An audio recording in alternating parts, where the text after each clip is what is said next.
4월 총선이 이제 9일 앞으로 다가왔습니다.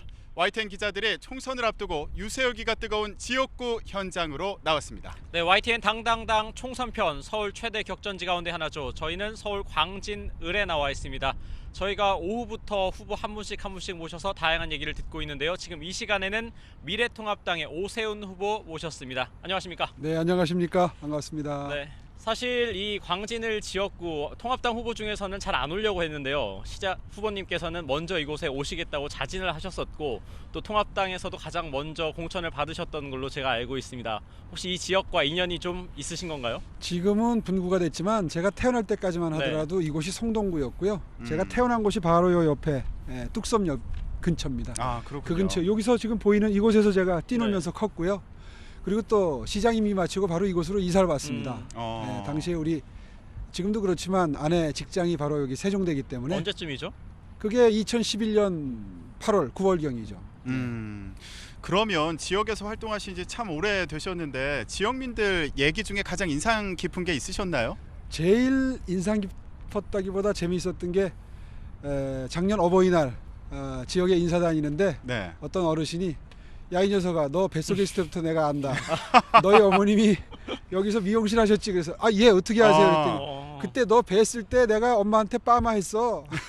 어떤 분이 어르신이 네. 그런 말씀하신 게 제일 기억에 남습니다. 지역 어르신들이랑도 또 인연이 있으시네요. 예, 이렇게 지역 주민분들 만났던 얘기 해주셨는데 저희도 유권자 여러분들을 미리 만나봤습니다. 어떤 얘기들을 하셨는지 좀 듣고 네. 오겠습니다. 예, 같이 들어보겠습니다.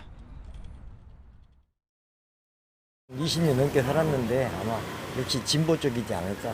그래도 진보 쪽이지 않을까 싶어요. 그래도 그 인구도 출신지 역시 또 그렇고. 별 흠이 없었잖아요. 하는 동안에 그렇게 막 뭐 비리 같은 건요. 그러니까 사람들이 그냥 무난하게 좋아. 해놓은 거가 뭐 있느냐 이 일대에 없다 이거지 아무것도. 그러니까 좀 한번 바뀌어보면은 좀 달라지지 않을 것이냐. 그리고 여기 다 개발을 해야 되는데 전혀 안 되고 있잖아. 성동구는 개발이 많이 되는데 여기는 그렇지, 많이 안 그렇지. 됐다. 네, 지금 들으신 것처럼 주민분들 얘기한 것처럼 이곳을 민주당 텃밭이다 이렇게들 많이 네. 불러왔습니다. 네. 예, 오래 지역구 다니셨는데 실제로 보니까 그렇던가요? 그럼요. 여기 정말 어려운 곳입니다. 음, 맞습니다. 어떤 점에서 좀 그러시던가요? 민주당 지지층이 매우 두터운 곳이죠. 네. 네. 그래서 어떻게 하셨어요? 뭐 특히 이제 호남 향후회 분들이 아. 여기서 아주 기가 세시거든요. 네. 그래서 저 같은 사람 내치지 마십시오. 음. 제가 시장할 때 영호남 구분 없이 인사 정말 공평하게 한 거는 전국이 다 할 정도로 유명한 일입니다 하고 예를 들어 설명드리고 네네. 이렇게 이제 진심으로 다가가는 거죠. 네, 사실 뭐 이 지역을 이야기를 할 때 추미애 법무부 장관을 이야기를 하지 않을 수가 없습니다. 뭐 앞서 주민 인터뷰도 네. 들으셨지만 사실 평가가 좀 엇갈리거든요. 추미애 장관 이 지역에서 했던 일에 대해서는 어떻게 평가하십니까? 제가 평가하는 것보다도 이번에 고민정 후보가 내건 공약 네. 예비 후보 때 이 공약을 몇 개 써놨는데 5개 중에 3개가 추미애 장관이 네. 4년 전에 했던 공약하고 똑같아요. 짐작이 가시죠? 예, 진척이 있었으면 공약으로 나오겠습니까? 그걸 그대로 베껴서 그냥 공약을 하는 상황이 지금 벌어지고 있습니다. 네. 그런데 고민정 후보 같은 경우에는 이전에 추미애 장관이 의원 시절에는 청와대나 정부와 소통이 어려웠다. 그 당시엔 여당이 아니었기 때문에 한계가 있었다. 이렇게 얘기하고 있거든요. 그래서 지금은 원팀이기 때문에 청와대와 한 팀이기 때문에 더 신속하게 처리할 수 있을 거다. 이렇게 얘기하고 있습니다. 이 부분 어떻게 보시나요? 고민정 후보가 만약에 되더라도 일할 때쯤 되면 대통령 시장 다 바뀌어 있을 겁니다. 2년 뒤면 바뀌잖아요. 그리고 또 기울어진 운동장 지금 독주, 독선을 자인하는 거죠. 국회의원, 구청장, 시의원 4분, 구의원 다수 전부 민주당이지 않습니까? 네. 절대 권력은 절대 부패합니다. 그리고 오만해집니다. 광진 구민 여러분들이 아마 그 점을 네. 잘 알고 계실 겁니다. 그동안에 원팀이 아니라서 일 못했나요?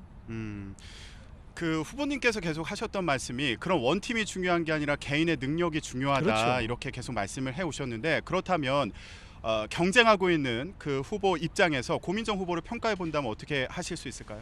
예, 장점이 있고 단점이 있겠죠. 네. 선거전에서 장점이라면 민주당 후보라는 겁니다.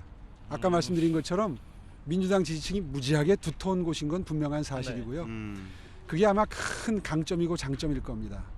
약점은 글쎄요, 이런 말씀드리기 참 민망한데 조금 좀 젊은 새로운 정치를 시도하는 새내기로서는 조금 좀 실망스러운 점들을 몇 가지 발견을 했어요. 네. 첫째는 어저께 이곳 유권자들에게 문자를 보내셨는데 네. 아버지는 충청도, 어머님은 전라도 출신입니다. 처음에 오셔서 정읍에 시댁이 있습니다.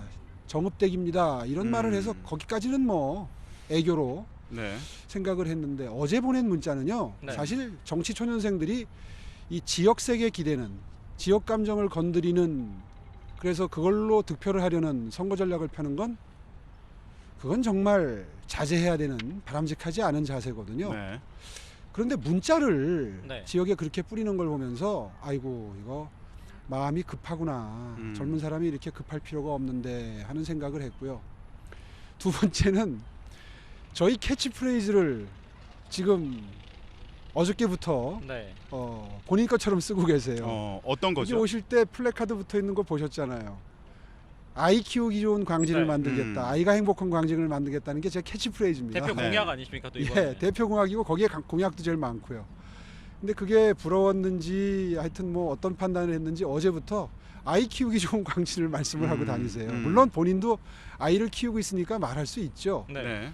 그러나 말씀을 하시려면 이거 상대 후보의 캐치프레이즈인데 생각해 보니까 이게 맞는 것 같다. 저도 생각을 같이 합니다. 이렇게라도 하시는 거가 도리 아니겠습니까? 근데 어제부터 그렇게 하시는 걸 보면서 조금 좀 섭섭하다 그럴까, 이러시면 안 되는데 싶기도 하고요. 그리고 세 번째는 그 선거법 위반, 재선거법 위반을 자꾸 지적을 하세요. 네. 근데 뭐 좋습니다. 그거야 뭐 장단점을 다 지적하는 거니까요, 선거전은. 그런데 본인도 학력을 허위 기재한 게 이미 언론에 의해서 보도가 되고 밝혀졌거든요. 더군다나 그게 보도된 지 일주일이 지났는데 토론하던 금요일 날까지도 구글이라는 포털 사이트에 네. 경희대학교 서울 캠퍼스라고 써 있었어요. 그걸 제가 토론 때 지적을 했거든요. 그래서 어저께 이제 녹화 방송이 네. 됐는데 지금쯤은 고쳐졌을 텐데, 그러면 그런 부분에 대해서는 사과가 있어야 됩니다. 유권자분들께 이렇게 착오가 있었습니다. 착오겠죠, 뭐. 착오가 있었습니다. 이렇게 말씀을 하셔야 되는데 지금 묵묵부답, 전혀 거기에 대해서는 설명도 해명도 없습니다. 지금 사실 후보께서 말씀을 하셨으니까 저도 뭐 묻지 않을 수 없는 질문이라 드리겠습니다. 안 그래도 그 선관위에서 지금 경비원분들께 명절 때 이제 용돈 성격으로 주셨다고 말씀을 하셨는데 그 부분에 대해서 지금 검찰 고발이 돼 있으신 상태 아니시겠습니까?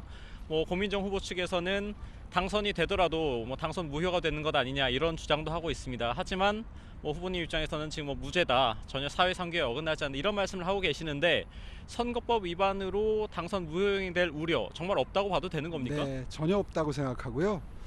왜 그러냐 하면 제가 법률가이기 때문에 네. 선거법에 실정법에 어긋나더라도 그거보다 상위에 있는 형사법 일반적인, 그걸 이제 우위에 있다고 그럽니다. 우위에 있는 원칙 규정, 그러니까 정당한 행위 규정이 있어요. 형법 20조인가에. 네. 그 규정에 의해서 사회상규에 벗어나지 않으면 처벌하지 않는다라는 규정에 의해서 처벌받지 않는다는 확신이 있었기 때문에 명절 때 5만 원, 10만 원 이렇게 2년에 걸쳐서 드린 거고요. 더군다나 제가 종로에서 선거 끝나고 나서 2년을 살다 왔거든요. 그 기간에도 종로에 있는 경비원들께도 드린 게 다 입증이 네. 됩니다. 전혀 염려하실 거 없고요. 그 점을 자꾸 지적하면서 선거운동을 하는 거는 사실은 좀 악용하는 거죠. 그리고 본인이 더 큰 죄를 지셨는데 지금 그 말씀은 해명도 안 하면서 예, 그건 좀 뭐 네. 지금 학력 그렇습니다. 기재 부분을 말씀해 주신 거죠? 지금 방금 네, 말씀하신 그거는 부분은요? 예. 팩트만, 사실만 밝혀지면요 네. 거의 90% 이상 당선 무효형이 나오는 중죄입니다. 허위 사실 공표죄에 해당이 되거든요. 네, 그 부분 관련해서는 저희가 나중에 또 고민정 후보 측의 입장을 들어보도록 하겠습니다. 자, 그러면 지금 고민정 후보에 대해서 평가를 해주셨으니까요. 그 고 후보 측에서 평가하는 내용에 대해서 입장을 좀 여쭤보도록 하겠습니다. 네. 서울시장을 했던 경험이 여러 가지 공약을 만들고 설명하는 데 도움이 될 텐데 네. 그런데 이런 상황과 관련해서 고 후보 측에서는 약간 나 때는 말이야 이렇게 예전 얘기를 많이 하는 것 같다, 그래서 라떼 정치다 이런 공격을 하기도 합니다. 이 부분에 대해서 어떻게 보십니까? 하여튼 좀 뭐 억울하네요. 나 때는 말이야라는 어법을 잘 안 쓰는데 새겨들어야죠. 그러니까 뭐 경험이 많은 사람이 경륜이 많은 사람이 좀 유리한 점을 균형을 맞추기 위해서 요즘 표현으로 디스한다 그러죠. 라떼라는 표현도 쓰지만 또 올드보이라고 불러요. 그러니까 결국 나이가 많다는 얘기인데 많습니다. 고민정 후보에 비해서 20살까지 많죠. 네. 손자까지 있는데요. 그건 인정하고요. 다만 저는 국민 여러분께 그렇게 말씀드립니다. 오늘날의 오세훈이 된 것은 여러분들이 키워주신 겁니다. 네. 그 성장 과정에서 경륜도 쌓이고 비전도 쌓이고 실천 능력도 쌓였습니다. 이 능력들을 버리시겠습니까? 아니면 활용하시겠습니까? 한번 지혜롭게 판단해 주시고 그게 정말 아깝다면 한번 저를 활용해 주십시오라는 말씀을 드리거든요. 예, 뭐 그런 취지로 네. 말씀드리고 있는 게 굉장히 고민정 후보가 자기한테 불리하다고 생각하나 봐요. 자꾸 라떼, 올드보이.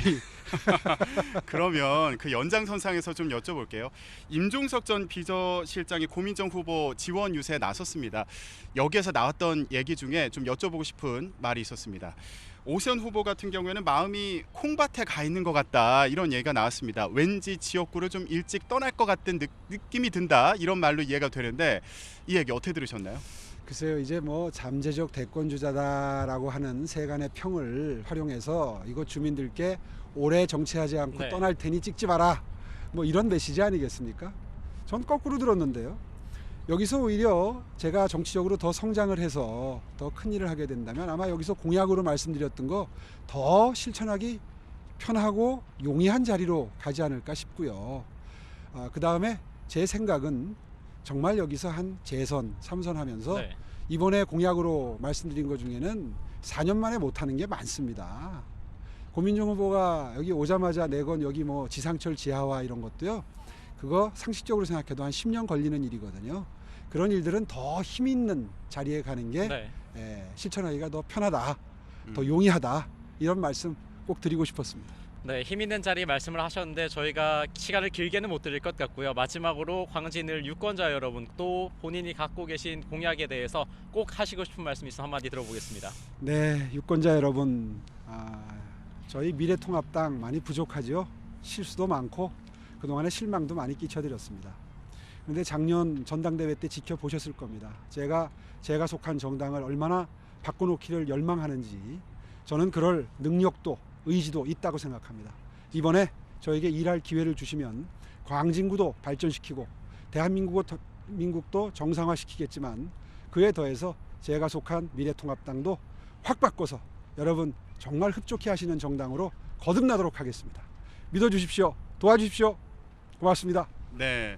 저희가 아까 마지막 질문이라고 말씀드렸는데 진짜 마지막 질문 한 번 더 드리겠습니다. 아까 질문에 대한 답변을 약간 애매하게 하신 것 같아서 차기 대선에 도전하는 거 아니냐라고 이제 그 질문을 던진 것으로 보이거든요. 그 상대 후보 측에서. 네. 이 질문에 대한 답변을 어떻게 하실 수 있을까요? 제가 인생을 살아보니까요. 그거 뜻대로 되는 거 아닙니다. 예. 여기서 되고 나서도요. 거쳐야 될 단계가 여러 개가 있는데 그거 지금은 확답 드릴 수 있는 정도는 전혀 안 되고요. 다음 과제다 이렇게 말씀드리겠습니다. 네, 알겠습니다. 일단은 이번 선거 결과가 중요한 걸로 그 말씀으로 이해하겠습니다. 네, 그만큼 지금 저희 이제 스튜디오에 출연하신 오세훈 후보 이번 선거 그만큼 중요하다고 강조를 하고 있는 것으로 보이는데요. 저희 지금까지 서울의 최대 격전지 가운데 하나인 광진을에서 미래통합당 오세훈 후보 모시고 여러 이야기 나눠봤습니다. 지금까지 말씀 고맙습니다. 고맙습니다.